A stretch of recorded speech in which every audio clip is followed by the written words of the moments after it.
हमारे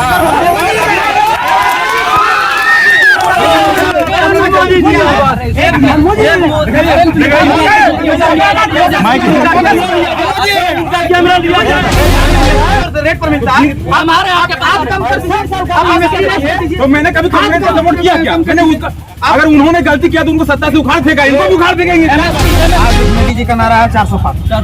1984-85 में राजीव गांधी के यहाँ मतलब सरकार में 400 पार आया था। क्या उसने कम विपक्ष का खाता सही कर दिया था? क्या उतने विपक्ष का बहुत ज्यादा परेशानी हो रहा है इन लोगों को संभालने में। दोनों तरफ से सवाल पे सवाल दागे जा रहे हैं। कांग्रेस के पास जो विपक्षी पार्टी है उनके पास कोई मुद्दा नहीं है, कोई मुद्दा नहीं है, क्योंकि उनके पास जितनी सारी देश की समस्या था वो समस्या का जड़ ही यूपीए शासनकाल है। क्योंकि आप समझ सकते हैं जब भारतीय जनता पार्टी का शासन जब मिला था अटल बिहारी वाजपेयी जी का, तो उन्होंने कहा मिनी ग्राम पक्की सड़क योजना का शुरुआत किया था, उन्होंने सर्व शिक्षा अभियान किया था। मेरे साथ युवा बीजेपी के नेता सहस्वर यादव जी हैं। क्या सर कांग्रेस जो काम छोड़ के गई है आपकी पार्टी वही काम को पूरा कर रही है? कांग्रेस 60-65 साल तक देश में शासन किया और 60-65 साल तक देश में शासन करने के बावजूद भी लोग उस पर उंगली नहीं उठा रहे हैं। अगर मोदी जी अगर 10 साल अगर जो शासन करके लोगों की अगर भलाई करने का काम किया तो उन पर उंगली उछाला जा रहा है। मोदी को हराने वाला हमारा देश में पैदा नहीं हुआ है और हमारा सरकार जो मोदी सरकार है वो 400 नहीं 450 पार करेगी, इसमें कोई डाउट नहीं। तो एक नारा यहाँ से आप उठा सकते हैं, 400 नहीं 450 पार करेंगे। और इसी के साथ मेरे साथ एक युवा है, क्या नाम हुआ आपका? मेरा नाम रविंदर सिंह है। क्या कहना चाहेंगे? 450 पार का 450 पार जरूर होगा, लेकिन जैसे कि आप जान रहे हैं कि गैस का दाम जो है सो 1000 पार हो गया है, तो 450 पेट्रोल का पार हो जाएगा। पार तो जरूर होगा, लेकिन यही पार होगा जब मोदी जी, देखिए इस देश को एक ही आदमी बचा सकता है, वो है मोदी जी। मोदी जी इस्तीफा दे दे पार्टी से, देश का भला हो जाएगा। मोदी जी इस्तीफा दे दे, देश का भला हो जाएगा, ये क्या? मैं तो कहूँगा विपक्ष अभी भी सुधर जाए। बोलने की जरूरत नहीं है, देखने की जरूरत है। अभी जो ग्रामीण विकास मंत्री जो ग्राम को विकास करने के लिए उनको पद दिया जाता है, उनको कुर्सी दिया जाता है, और उन्हीं का कुर्सी के नीचे से आज 35 करोड़ के प्लस उनके आवास, उनके सहयोगी का आवास, जो बोलते हैं कि मेरा नौकर के यहाँ 35 करोड़ जो मिला मेरा नौकर का है। आप ये सोच सकते हैं कि झारखंड को जो लूटा वो जेल में गया, जो लूटा है वो भी जेल जाएगा, ये सुनिश्चित है। और 400 पारा कभी जो पार किनारा है रुक नहीं सकती। जो घर घर में पानी अब पी रहे हैं, पहले सुनिए कैबिनेट रखिए। पानी जो घर घर में भी पहुंच गया है, 5 किलो जो राशन दे रहा है, गैस सिलेंडर, जो चूल्हा, जो धुआं से लोग परेशान हो जाते थे वो धुआं को दूर कर दिया। बताइए मोदी इससे और बड़ा काम क्या करे? मंदिर का बात, अगर लोग मंदिर का बात करते हैं कि मंदिर हिंदू का नहीं है, अगर हिंदू का कोई सनातन अगर मानता है तो उसको मंदिर मानना पड़ेगा। अगर अस्पताल को जो अगर कोई मानता है तो भगवान जैसा ऐसा ना करे कि लोगों को अस्पताल ज्यादा भेजे और मंदिर कम भेजे। हम यही चाहते हैं कि मोदी ने अगर मंदिर का उद्घाटन किया है तो भगवान उसको पूजा करने के लिए मंदिर भेजे। ये मेरा कहना। देखिए देश की बर्बादी में हर व्यक्ति व जिम्मेदार है। जिसको लगता है स्वास्थ्य, शिक्षा, रोजगार से बड़ी मुद्दे धर्म की मुद्दा है। एक इसमें और शायरी है, पानी पहुंचा कि नहीं? पानी कागज पे पहुंच गया। कागज पे कहाँ पहुंचा? अरे भाई सामने देखिए, आपको सामने खोलिए, इधर थोड़ा लड़ाई नहीं करना है, हम लोग सब अपने हैं और अपने अपने सवालों को आप लोग अच्छे ढंग से पूरे डाटा के साथ रख सकते हैं। पूरा समय आप लोगों को देंगे। आप क्या कहना चाहिएगा? जी, इन्होंने जो गैस की बात किया, कांग्रेस का इतिहास उठा के देख लीजिए, अपने किए हुए कर्मों को याद नहीं आ रहा है। जब 2004 में जब मनमोहन सिंह सरकार बने थे, प्रधानमंत्री थे, तो गैस का रेट 283 रुपये था। जब उन्होंने 2012 में गैस का रेट 900 रुपये था। जब उन्होंने मनमोहन सिंह अपना कुर्सी को जब छोड़ा तो 928 रुपये छोड़ के गया।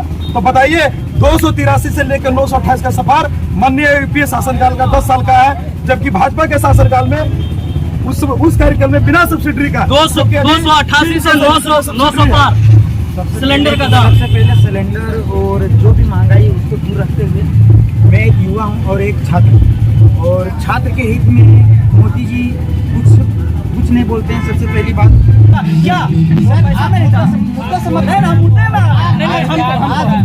आज के युवा टाइम 30 सेकंड में आप जो सबसे पहली बात हमको कि नहीं, रोजगार का मुद्दा चल गया भाड़ में। दूसरी बात, अग्निवीर ऐसा चीज लाए। अग्निवीर युवाओं को क्या मिला? 4 साल नौकरी करो, युवाओं को क्या मिला अग्निवीर से? जी, युवाओं को पूरी रोजगार, पूरे देश भर में रोजगार मिल रहा है। कई जगह और लोग पर स्किल जिनके पास नहीं है वही लोग बेरोजगारी का मुद्दा उठा रहे हैं। जिनके पास को स्किल नहीं है, उनके पास अच्छे एजुकेटेड नहीं है, इसकी वजह से वो कर रहे हैं बेरोजगार। आज सुन सकते हैं हमारे देश में यूपीए शासनकाल में पूरे देश में 2 एम्स था। सुनने का हिम्मत रखिए। जी बिल्कुल बिल्कुल। पूरे यूपीए शासनकाल में, मैं बेरोजगार की बात कर रहा हूँ, मैं पूरे यूपीए शासनकाल में देश में 2 एम्स था।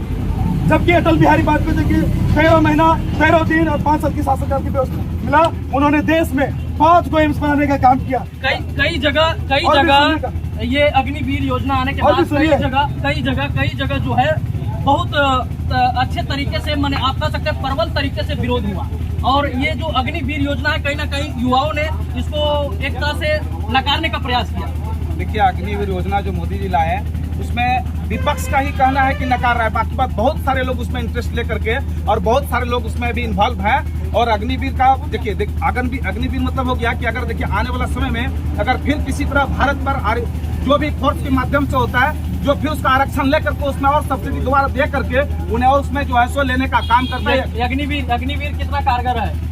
अग्निवीर जो तैयारी कर रहे हैं वही जानते हैं ना। इतना मेहनत करके इंसान तैयारी करे, उसका बाद 4 साल के लिए नौकरी, उसके बाद मरने के बाद उसको शहीद भी घोषित नहीं किया जाएगा। ये 4 साल हो गए।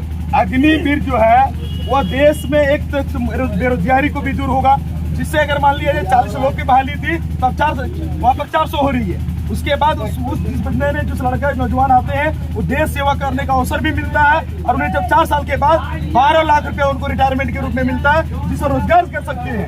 देखिए, विपक्ष के पास 2 ही मुद्दा, एक रोजगार और एक संविधान। 2 ही मुद्दा, किसी तरह नहीं है। अभी आप समझिए, रोजगार की बात करते हैं तो जो भी है भारतीय जनता पार्टी के नेतृत्व में नरेंद्र भाई मोदी ने विकास में आज देखिए हर घर जल योजना, प्रधानमंत्री का सोच था कि शहरों में नल से पानी पीता है, गरीबों के यहाँ घर में नल की पानी हो वो देने का पूरा काम किया। आज देवघर में एम्स देने का पूरा काम किए नरेंद्र भाई मोदी ने। क्या करना चाहते? सबसे पहली बात, थोड़ा सा पीछे बात शिक्षा, मोदी जी का कहना है शिक्षा, स्वास्थ्य और शिक्षा। दुनिया का दूसरी बड़ा सबसे देश बन चुका है कि हम 18% की शिक्षा पर टैक्स रोके बैठा मोदी जी। दुनिया का सबसे एजुकेटेड देश अभी कौन सा? इंग्लैंड जो शिक्षा को फ्री रखा हुआ है, वहाँ सबसे बड़ा यूनिवर्सिटी है सब है। शिक्षा पर टैक्स 18%। सरकार महोदय देखिए, जितना बात को पीसिएगा उतना मोदी जी का काम में जाइए, मोदी जी का एजेंडा को देखिए। उन्होंने जो घोषणा किए थे वो घोषणा पूरा हुआ कि नहीं पूरा हुआ, देखिए। हमारे देश के महिला लोग शौच के लिए शाम का इंतजार करते थे और शाम का इंतजार तब तक करते थे जब तक कोई जो आदमी उधर से शिक्षा की बात हो तो आप शिक्षा की 18% जो GST लगा हुआ है, मुद्दा भटका रहे हैं। मीटर सड़कें प्रतिदिन बनाई जाती थी, आज के समय में वो बढ़ के 37 किलोमीटर हो गई है। एक सेकंड 12 किलोमीटर प्रतिदिन सड़क बनती थी कांग्रेस के समय, लेकिन इस समय 37 किलोमीटर प्रतिदिन सड़क बन रही है बीजेपी के शासन में। क्या कहना चाहिए? बोलिए, तो सामने आ जाइए। कोई आदमी घर में अगर 2 भाई का बंटवारा होता है, एक भाई को छोड़ दिया जाता है बाप के द्वारा, तो उसके पास कुछ नहीं रहता, खुद से पूंजी करके वो अपना विकास करते हैं। उसी तरह जब भारत आजाद हुआ था उसमें भारत के पास कुछ नहीं था, तो धीरे धीरे 12 किलोमीटर तक लाए, उसके बाद 30 किलोमीटर। देश बंटवारे के समय में सारे पाकिस्तान को दे दिए थे क्या? यूपीए शासन बंटवारे के समय में भारत के पास बहुत कुछ था, हमने पाकिस्तान को 53 करोड़ देने का काम किया तो वहाँ पे छत बनी। मोदी जी भारत के पास बहुत कुछ था। अब सोच सकते हैं हमारे देश में कहते रोजगार की बात करते हैं, सबसे यूपीए शासन मौका मिलेगा, सबको मौका मिलेगा। मात्र 2 मोबाइल फैक्ट्रियाँ थी, विदेश की कंपनियां आके बेचती थी, आज पूरे देश में हजारों फैक्ट्रियां लगी। बिल्कुल बोलिए। हाँ, सबसे पहली बात, आज मोदी जी का नारा है 400 पार। 1984-85 में राजीव गांधी के यहाँ मतलब सरकार में 400 पार आया था। क्या उसने विपक्ष का खाता सही कर दिया था? क्या उसने विपक्ष का CBI दिया था? क्या बीजेपी में वॉशिंग मशीन है? सुनिए पहली बात, क्या बीजेपी में सारा नेता सब पूरा दूध का धुला है? बीजेपी में जो ठीक है सब ठीक और है। बार बार आप विपक्ष मुद्दा को भटका रहे हैं। आप भ्रष्ट है। कोडरमा लोकसभा के बारे में तो बताइए कि मैडम क्या किया अभी तक, 5 काम गिनाइए, हमको जानना चाहते हैं। कब आवाज उठाई, क्या आवाज उठाई? धरातल पर देखिए, आप धरातल पर देखिए। कोडरमा 5 काम गिनाता ये हूँ। 1970 हम समय सबको देंगे। कोडरमा लोकसभा क्षेत्र में जो काम हुआ है नेताजी, आप उसको गिनाइए। देखिए, कोडरमा क्षेत्र में जो आप देख रहे हैं, जिस रोड पर हम लोग खड़े हैं, ये रोड 2014 से मोदी जी आने से पहले सिंगल रोड हुआ करता था। ये रोड की फिर स्थिति जर्जर होने के बाद पूरा रोड को अभी तत्काल भी मरम्मति इसका किया गया। अभी आप रेलवे देखिए, यहाँ के झारखंड के लोग, गिरिडीह के लोगों को मौका मिलेगा तब, सुविधा नहीं थी। मौका मिलेगा तब। कोई सुविधा नहीं थी क्योंकि रांची के डायरेक्ट रेलवे दिया गया। रेलवे का समय सारणी जो जनता की मांग हुई, मैडम ने उसको भी चेंजिंग करवाए। अभी अब तो रेलवे का यहाँ होल्ड नहीं था, रेमा में जो झारखंड धाम के नाम से मांगा जा रहा था उनको दिया गया। जो घंटों की समस्या हुआ करता था सरिया में रेलवे ब्रिज का, जो भक्ता मालिक का उम्मीदवार है, इन्होंने हमेशा से अवरोध डाला और माननीय मैडम ने उसको पहल से उनको काम किया। एक साथ शिक्षा के क्षेत्र में नई शिक्षा नीति बनाया गया। हाँ, इतना ही समझ लीजिए कि आज जो हम लोग रेल देख रहे हैं, इनसे जरा पूछा जाए कि पिछले 10 सालों में आपको रेल देखने मधुपुर जाते थे कि आप रांची जंक्शन जाते थे, हमको बता दीजिए। एकदम ट्रांसपोर्टिंग मैं आपका चैनल से चैलेंज अपने दावे का ठोक साथ करता हूँ कि मोदी जी का विकास, चाहे जल नल योजना हो, चाहे आयुष्मान भारत हो, चाहे 5 किलो राशन हो, चाहे गैस हो, चाहे बाथरूम हो, अगर सबसे ज्यादा लेने का काम किया तो विपक्षों ने किया और ये पक्ष नहीं रहा। इसलिए जातिवाद की बात करते हैं। भारतीय जनता पार्टी एगो बीच महफिल में एगो मोछ वाले चाचा आ गए हैं और ये महफिल को पूरे तरह से जमा दिए। लोग ज्यादा एग्रेसिव हो चुके हैं, हमको मुश्किल तो हो रहा है। हम आगे भी पहले बताएं, इस प्रकार से न्यूज हम कभी भी कवर नहीं किए। हमको लगता है कि यहाँ के लोगों में थोड़ा सा संयम की कमी है। बाकी आप देख सकते हैं किसको वोट दीजिएगा, मोदी जी के। अरे